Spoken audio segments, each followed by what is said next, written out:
गोटे पटे मिशन शक्ति महिला को नहीं राजनीति जोरसोर चलता बेले अन्यपटे रास्तार गर्जी गर्जी बेहोश होलेनी महिला माने। आज भी आंदोलन रे मिशन शक्ति महिला शीत राति गर्जिबा सह 3 दिन हेलानी चली विक्षोभ।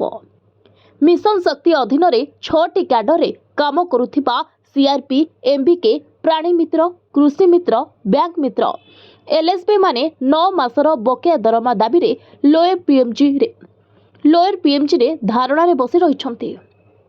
गोटे पटे सरकार सेमानकर दाबी शुणु नथिबा बेले अन्य पटे 3 दिन हेलानी अखिया अपिया पेटरे धारणा रे बसिछंती महिला। फलरे जनक परे जणे बेहोश हेबार लागिछंती आ घटनास्थल तांको हॉस्पिटल मध्य निया जाउछि।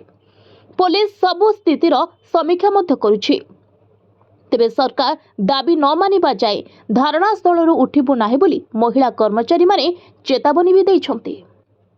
अन्यपटे विधानसभा रे मध्य एहाकु नेई तुम्भी तोफान होईछि। विरोधी एही प्रसंग उठाई सरकार को घेरिछंती। मिशन शक्ति महिलांकर आंदोलन रे बीजेडी और कांग्रेस विधायक आंदोलन रे शामिल होई सरकार को विरोध रे स्वर उठाइबा देखिबा को मिलिछि। तेबे वर्तमान देखिबा बाकी रहिला केबे ही मिशन शक्ति महिला मां मानकर दुख दूर हेउछि। कारण मिशन शक्ति महिला माने बीजेडी सरकार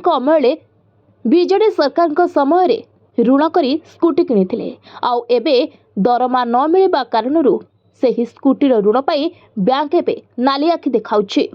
आउ केही महिला माने निज स्वामी को स्वास्थ्यर चिकित्सा पाई टंका मध्य पाउ नाहंती।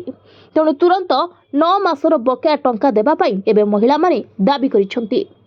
ब्यूरो रिपोर्ट, आह्वान न्यूज।